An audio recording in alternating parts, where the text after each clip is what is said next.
Gala. La parte contraria de la depresión no es la felicidad, ¿eh? O sea, eso también hay que dejarlo claro. Sí. O sea, porque entonces uno pensaría que alguien que tiene depresión va a dejar de tener depresión y va a ser feliz. No, no va a ser feliz. O sea, no es un contrapunto. La depresión estamos hablando que no es un estado en el cual usted está falto de felicidad. Simplemente es un estado en el cual usted se siente mal. Se siente mal, se siente miserable, se siente triste. No ve sentido en la existencia, se quiere morir. Y la contraparte no sería el hacer estar feliz, sino la contraparte sería como en este momento estamos nosotros, que probablemente no estamos volando en la felicidad. Yo me siento contento. Pero te sientes contento, te sientes tranquilo, te sientes normal, pero no estás, o sea, también el asunto no es tienes crónico. esta carga de felicidad. O sea, lo que tú me comentabas con tus primeros 3 estúpidos puntos, que me parecen bastante acertados, pero son estúpidos porque los dijiste tú. Es que es un asunto crónico. Ajá. Es continuado y, sí. Y desconoces el motivo. Desconoces el porqué. O entonces, sea, si uno se siente, es normal, a lo que voy, es natural sentirse de repente medio chato y sentir que eres, eso es tristeza. Que eres el taco frío que nadie se comió en la taquilla. Eso es tristeza. El problema es cuando es continuo y cuando a ver, es muy simple. ¿Y cuánto tiempo es continuo, güey? Es que no hay una media, pero cuando ya interfiere en su vida diaria. ¿Qué han hecho todos estos años? No, es que cuando ya interfiere en su vida diaria es cuando usted ya tiene un problema. O sea, cuando tú ya rompiste tus relaciones, te aislaste de todo, perdiste el empleo, te peleaste con tu pareja, te divorciaste, eres alcohólico, o sea, ahí es cuando ya rompió el simple hecho de la tristeza, porque por ejemplo, nosotros hemos estado en estados de tristeza y de repente nos echamos unas chelas. Yo no. Por eso hago pan. me acordé del Oliver, la vez que estaba todo triste y nosotros este pendejo estaba cantando una canción de marinero, güey. Sí. y el Oliver llorando así, todo moco tendido y nosotros en nuestro desmadre. Ajá, exacto. Estaba cantando eso ese idiota mientras el otro güey estaba llorando. And it's time for us to leave her. Leave her, Johnny, leave her. Oh, leave her, Johnny, leave her. Cause the tide is low and the winds don't blow and it's time for us to leave her. Para la segunda estrofa. I hate to sail in this rotten tub. Leave her, Johnny, leave her. Bueno, imagínense que mientras sigue cantando. Pero bajito, bájale tantito el volumen. No, así, no lo desde lejos. Imagínense, el Hobbit está cantando esto y el otro güey estaba. Es que acabo de terminar mi relación de pareja, güey. Le di el anillo y me cortó. Le di el anillo y me cortó, güey. Porque andaba con otro culero. Güey, los quiero mucho, güey. No mames. ¿Cómo va? Ustedes son mis mejores amigos. Sí, no mames, los quiero mucho. Saludos al Oliver, güey. Y se quedó el anillo, además. Ajá, o sea, pero a ver, a lo que voy con ese ejemplo es que cuando o sea, ese es un lapso de tristeza y en lo cual lo puedes tomar a guasa y puedes decir, ay, güey, va a pasar, no hay pedo. Pero no fue crónico porque no fue crónico porque pasó y regresó a ser tristeza. feliz y está normal. Entonces, el punto es cuando ya no puedes salir de ese estado y lo que preguntabas al inicio hace rato de un hecho traumático, vamos con el ejemplo del duelo. El ejemplo del duelo es muy simple.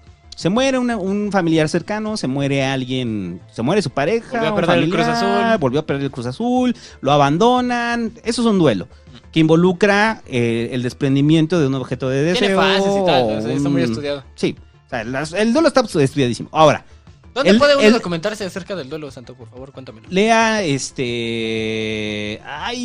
Duelo y melancolía del Dr. Freud. Ah, sí, esa es verga, güey. Ahí están las fases del duelo y todo el pedo. No, las fases tal cual no. Las fases fueron elaboradas después, ¿sí? En los 50, 60. Mándenme ahí mensaje en Twitter. Les mando mi bibliografía. Sí, hashtag pelón, ayuda. @LSR Santo les mando ahí. Ayuda pelón. Hashtag ayuda pelón. Ayuda pelón. O hashtag depresión pelón. Entonces, bueno, el punto es que cuando tienes un proceso de duelo, lleva etapas, dura un tiempo. Pero ¿qué pasa cuando ese duelo se extiende? O sea, ¿qué pasa cuando ese duelo pasan 5 o 6 años y te sigue doliendo exactamente igual de cuando te dolía al inicio, ¿no? Uh-huh. O sea, ahí es cuando ya estás presentando una conducta depresiva y que está desencadenada por un hecho que no pudiste superar. Entonces, como no pudiste superar este hecho, se desencadena una depresión. Solo para meterle un matiz, digamos, espiritual, filosófico. Para corregir un poco y matizar otro. Al punto, un punto en el que están de acuerdo los budistas y los existencialistas es en que la vida es básicamente sufrimiento. La condición humana Yo no estoy nada de acuerdo con eso, güey. La condición humana es tan anormal en un mundo tan caótico que básicamente necesitas un propósito, por lo menos necesitas algo que haga que esta condición humana valga la pena. Pero si a cambio tienes una condición que no te permite sentir placer, entonces no hay modo de que esta condición humana valga la pena. Pues eso es parte de las teorías de Frank. O sea, Frank habla precisamente de eso. O sea, Frank le achaca la depresión a la carencia de sentido y al vacío propio de la existencia. Pero tú mencionas que es multifactorial. Sí, o sea, yo no creo en el... O sea, esto que acaba de decir el Hobbit. ¿Tú no crees que la anodinia cause depresión? Yo creo que es uno de los factores. No. A ver, es que cuando digo que es multifactorial es... Vamos a hablar de eso si quieres. O sea, yo estoy de acuerdo contigo y yo quizás no lo llamaría depresión. Me quedaría con que es anodinia, güey. O sea, eso es un valer verga, pero puede pero es que no siempre, pero que a ver. Nada interfiere biológicamente en ti, ni nada cambia cerebralmente, sino que simplemente no tienes un ecosistema para desarrollar. Bajo ese esquema todo el tercer mundo... Está deprimido. Todo el tercer mundo está deprimido. Y no es exactamente cierto. Eso es lo que hablo. No es cierto. Apenas estaba leyendo a Onetti. Ya, o sea, lo logré, amigos. Si ustedes no han leído a Juan Carlos Onetti, lean a Onetti. Es muy Leanlo importante. un día que se quieran sentir muy mal. No, o sea, lean un día que quieran entender por qué chingados América Latina está de la verga. Porque es una consecuencia de la Operación Cóndor, la literatura de Onetti. Juan Carlos Onetti, nació en Uruguay en 1940, yo creo, 1950. Y durante la dictadura argentina se quedó varado en Buenos Aires en 1970. Entonces el güey no podía regresar a Montevideo. Y entre que no, o estaba en Montevideo y había otra dictadura en Montevideo, el güey no podía regresar a Buenos Aires. Entonces era un ciudadano de ningún lugar. Y no importaba lo que él hiciera, le iba a llevar un palo. O sea, tú no podías manifestarte contra la dictadura en Argentina, no podías manifestarte contra la dictadura en Montevideo, porque te iban a matar, cabrón. O sea, sin te iban defensión a pinches aprendida. matar. Sin defensión aprendida, o sea, era pura supervivencia. Entonces, el mundo de los personajes de Onetti son los latinoamericanos que encuentran palo ante cualquier iniciativa que quieren emprender. O sea, quieres poner tu negocio y te cae la Unión de Tepito, palo, güey. O sea, quieres salir adelante, te vas a estudiar y la universidad es una mierda. Quieres tener una relación y no entiendes nada del amor. En cualquier circunstancia. Los personajes de Onetti son Quijotes invertidos, de alguna manera. El Quijote entiende su virtud y la gente lo tira de loco y lo dejan sobrevivir, ¿no? Y sobrevive de alguna manera. O sea, el Quijote sabe que un caballero andante tiene que hacer lo que hace un caballero andante. Entonces, si un caballero andante ve unos gigantes, tiene que ir a madrearlos. Es lo que hace un caballero andante. Los personajes de Onetti son al revés. Imagínate que el Quijote viera unos molinos y dijera, no, mejor ahí los dejo. Me da miedo ver molinos. Es más, para no ver molinos no voy a salir de mi casa. Es más, para no pensar me voy a empedar. Porque sabe que los molinos lo van a matar. O sea, los personajes de Onetti temen al cambio. Están aterrados respecto a las circunstancias del cambio por las circunstancias sociales en las que viven. Pero no están impedidos biológicamente para emprender ese cambio. Y no es que se sientan mal, o sea, lo pueden seguir haciendo y pueden estar contentos al respecto. Y es lo que dice el santo, se me parece una frase muy buena. O sea, si nos atenemos a que la anodinia es depresión, toda América Latina está deprimida. Y no es verdad, está reprimida. Sí, no, pero no. Es que cuando digo multifactorial estás negando, por ejemplo, que una persona pobre, sin oportunidades, a huevo tenga que estar deprimida. O sea, estás aceptando que a huevo tiene que estar deprimida, ¿no? ¿Cuándo dije que los pobres están deprimidos? No, o sea, al momento de que estás... al momento que podemos tomar esta postura en la cual las mismas condiciones están determinando que tú estés deprimido, quiere decir que el propio individuo como tal no tiene posibilidades de salir de esta depresión. No creo que tenga porque eso tanto creo que ver fue con... lo que entendí. No tiene tanto que ver con las condiciones económicas, sino con la falta de un propósito. Pero es que puedes encontrar un propósito en tu familia, por ejemplo, y no importa qué tan pobre seas, tienes a tu familia, cuidas de ellos. Pero es que la lógica del propósito también, ya lo hablamos en otro podcast, es bien complicada la lógica del propósito, entender qué es un propósito. No hay un propósito. Es que esto... Hay múltiples propósitos. No, claro, por eso empezamos este podcast diciendo que habitamos historias. Y a partir de la historia que nosotros nos contamos a nosotros mismos de quiénes somos y qué hacemos en este mundo, es como nos vamos a hacer de un propósito, digamos. Oye, Joey, pero ¿quién nos enseña a contarnos esas historias? En ese sentido... La religión, nuestras familias, el Estado... Sí, es cultural, y es social. el propósito que por tengan, eso cualquiera es trasciende válido. el nivel socioeconómico. O sea, por eso puede haber una persona rica que no tenga ningún propósito y por eso se escapa, definitivamente pero eso el propósito es un síntoma no cultural, eso. Pero por eso te decía que es una teoría de Frank. O sea, al final de cuentas, si no hay propósito como tal, eso puede derivar en un proceso de depresión. Hay una teoría que pero yo no creo eso, ¿eh? O sea, yo no creo que sin propósito... me parece una antesala, o sea, que esté exacto, una antesala, pero no es una correlación. Sí. O sea, no es que si yo no tengo propósito, soy deprimido. No. Pero sí es uno de los factores que pueden influir. Multifactorial. Esto ni siquiera es una teoría. Nosotros sabemos cómo... no nosotros, los psicólogos y los neurólogos saben cómo operan los mecanismos de recompensa del cerebro. Saben que si tú apuestas hacia una tarea y cumples la tarea y la tarea se cumple, entonces vas a recibir una descarga de dopamina.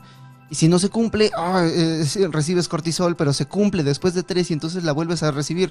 Es como estás apostando constantemente con la realidad a que voy a hacer esto y me va a salir bien. Oye, Hobbit, a mí me parece interesante esto que estás planteando porque estamos dopaminizando nuestra existencia. En tanto que tú tienes objetivos más... está chido, ¿no?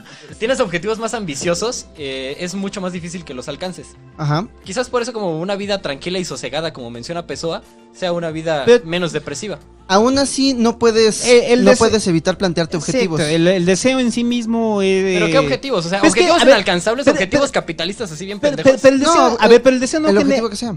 El deseo no genera... Puede generar sufrimiento, pero no genera depresión el deseo. O sea, también eso es como falso, o sea, ¿no? O sea, y aunque sean deseos capitalistas, si yo tengo el deseo de tener, no sé, ¿cuál es el deseo capitalista ahorita de moda? Un Mazda. Quiero un Mazda, ¿no? Entonces no me puedo comprar un Mazda, güey. Entonces, hacerlo Uber. Me puedo estar triste, puedo estar mal, puedo sentirme menos, puedo sentirme que no valgo, pero eso no me lleva a un proceso depresivo. Eso no me va a impedir salir el siguiente día a trabajar. No me va a impedir, no va a bronquear mis relaciones personales. No puedo dudar que haya alguien que sí lo meta en ese proceso. Pero no es un condicionante, no es una condicionante. Me gusta mucho la interpretación que le da el psicólogo Jordan B. Peterson, y para los que están jugando, beban. Vete, ya, es que aquí tenemos tu efecto. Ya, beban, muchachos. El juego de beber de mi gala. El psicólogo Jordan B. Peterson, a partir de sus lecturas de Carl Jung, asume que nosotros estamos viviendo historias. Y como estamos viviendo historias, estas historias tienen, digamos, un arco. Empiezas desde un punto inicial, desde tu zona de confort, en la que tienes un objetivo claro, estás cómodo, estás haciendo las cosas bien y apuntas hacia un objetivo. Apuntar hacia este objetivo puedes ganar o puedes perder. Cuando ganas, te creces como individuo, te vuelves más formidable, pero cuando pierdes, te vas al inframundo. El inframundo en la literatura de Carl Jung es cuando tu visión que tenías del mundo se desbarata. Te ponen los cuernos tu novia y entonces dices, ¿quién es esta persona? Esta persona ni siquiera es la persona que yo creía que era. Pero por eso estoy hablando de la diferencia entre un duelo y la depresión. O sea, esto cuando tocas ese infierno, o sea, puedes tocar en un proceso de duelo. O sea, y ese proceso de duelo no necesariamente se transforma en una depresión. El arco de la historia del héroe es que llegas al inframundo, superas estos retos que te impone el inframundo y regresas a tu zona de confort, pero transformado. Creces. Ese es un proceso natural. Ese es el proceso natural del sufrimiento y de la tristeza. Es el proceso natural del cual sufrió nuestro héroe Oliver. Es el proceso natural del duelo. El problema es cuando te quedas en el inframundo. El problema es cuando llevas 8 años y aún sigues recordando a aquella novia de la prepa que te rechazó. Y ya pasaron 8 años y sigues ahí y aún así y sigues escuchando esa canción y te pones a llorar y dices, esa me pega y me recuerda a esa morra. O sea, dices, güey, ok. Entonces creo que ahí tienes un proceso que no has trabajado.